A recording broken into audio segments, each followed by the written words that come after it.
दुनिया का वो शख्स जिसे लोगों ने पागल समझकर कैदखाने में डाल दिया, लेकिन वो शख्स उसी काल कोठरी में रहकर, उसी कैदखाने में रहकर दुनिया को ऐसे ऐसे सिद्धांत दे गया जिस पर आज ये पूरी की पूरी साइंस काम करती है। आज के वैज्ञानिक जिसे फॉलो करते हैं और तरह तरह के आविष्कार करते हैं, वही दुनिया का शख्स जिसने ये बताया लोगों को कि हम कैसे चीज़ों को देख पाते हैं।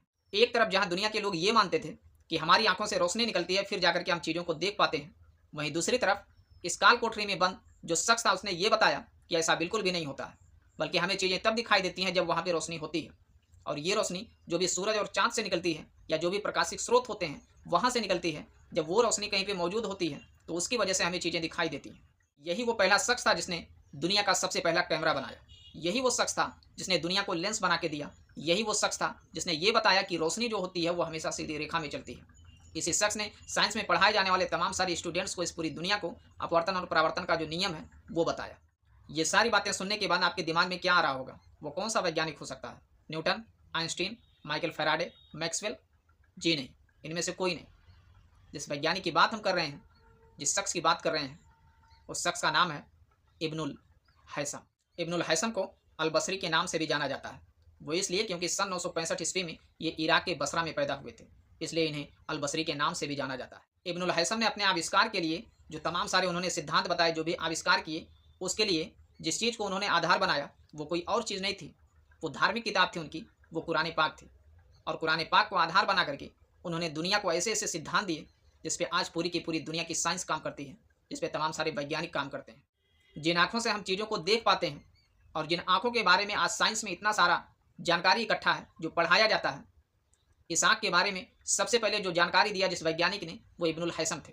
आँख का डायग्राम क्या होता है, ये कैसे काम करती है, इसका फंक्शन क्या क्या होता है, इन सारी चीज़ों के बारे में जो बड़े अच्छे से जानकारी दी वो इब्नुल हैसम थे। इब्नुल हैसम ने ये सबसे पहले बताया कि जो भी आप कहते हैं साइंस में, जो भी बात बताते हैं, उसे सिर्फ ऐसे ही सिद्ध नहीं किया जाता है, बल्कि उसे गणितीय विधि से सिद्ध करके दिखाइए। और गणितीय विधि से सिद्ध करना इब्नुल हैसम ने सिखाया लोगों को। इस दुनिया में जितने भी इंसान हैं, उनमें से कोई भी अंधेरे में रहना पसंद नहीं करता है। हर किसी को रोशनी चाहिए। और इस रोशनी के क्षेत्र में, यानी प्रकाशिकी के क्षेत्र में, जिन्होंने सबसे ज़्यादा काम किया, सबसे अच्छा काम किया, सबसे बेहतरीन काम किया, वो इब्नुल हैसम थे। इब्नुल हैसम के कार्यों के नाते, उनके योगदान के नाते उन्हें आधुनिक प्रकाशिकी का जनक माना जाता है, यानी फादर ऑफ ऑप्टिक्स। अब सारी बात तो समझ में आती है कि ये दुनिया के इतने बड़े वैज्ञानिक थे, ये दुनिया के पहले सच्चे वैज्ञानिक थे, इन्हें पहला वैज्ञानिक माना भी जाता है। लेकिन फिर बात कैसे ये आ जाती है इनकी ज़िंदगी में कि ये कैसे कैदखाने में पहुंच जाते हैं, ये जेल में कैसे गए? उसके पीछे एक बड़ी इंटरेस्टिंग स्टोरी है। उसके पीछे बात ये है कि जब इब्नुल हैसम ने अपने आविष्कारों को दुनिया के सामने दिखाना शुरू किया, लोगों को बताना शुरू किया, तो इनकी नाम, इनका पहचान सबको धीरे धीरे अगल बगल के देशों में, दुनिया में फैलने लगा। ऐसे में एक हुक्मरान था जिसने इन्हें बुलाया एक नदी पे बांध बनाने के लिए। इब्नुल हैसम वहाँ पर गए भी बांध बनाने के लिए, लेकिन ये वहाँ पे फेल हो गए, असफल हो गए। और जब अपने आप को असफल होता हुआ देखे तो फिर इन्हें डर लगने लगा कि यहाँ का जो हुक्मरान है वो मुझे अब मौत की सज़ा सुनाएगा। अपनी ज़िंदगी को बचाने के लिए वहाँ पे ये एक दिमाग लगाए और पागलों जैसे हरकत करना शुरू कर दी। वो इसलिए क्योंकि जब ये पागल की तरह दिखेंगे, दुनिया इन्हें पागल मान लेगी, तो इनकी ज़िंदगी बच जाएगी, इन्हें मौत की सज़ा नहीं सुनाई जाएगी। और जब वहाँ के हुक्मरान ने देखा कि ये आदमी तो पागल हो गया है, फिर इन्हें मौत की सज़ा नहीं सुनाया, बल्कि इन्हें कैद खाने में डाल दिया।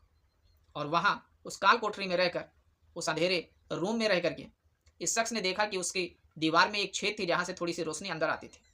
और उस रोशनी के आधार पर जो ये इब्नुल हैसम थे, इन्होंने तरह तरह के सिद्धांत दिए, आविष्कार किए। इन्होंने ये सबसे पहले कैमरे का आविष्कार किया, डब्बे वाला कैमरा, जिसको कहा जाता है कैमरा ऑब्स्क्यूरा, जो आज के समय में सिर्फ कैमरा के नाम से जाना जाता है। यहीं से कैमरे के आविष्कार की प्रेरणा मिली और आज तरह तरह के कैमरे बनाए जाते हैं। आज जो तमाम सारी घटनाएं हम पढ़ते हैं कि ये घटना अपवर्तन के कारण हो रही है, ये परावर्तन के कारण हो रही है, उन सारे के सारे सिद्धांतों को बताने वाले जो शख्स थे वो इब्नुल हैसम थे।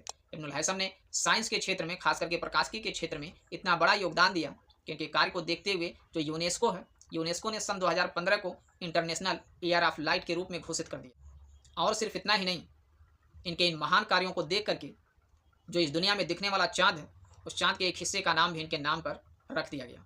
ये दुनिया के वो पहले वैज्ञानिक थे जिन्हें सच्चा वैज्ञानिक कहा जाता है और दुनिया का पहला साइंटिस्ट माना जाता है। लेकिन आपको यहाँ पर एक बहुत ही बारीक पॉइंट समझने की ज़रूरत है।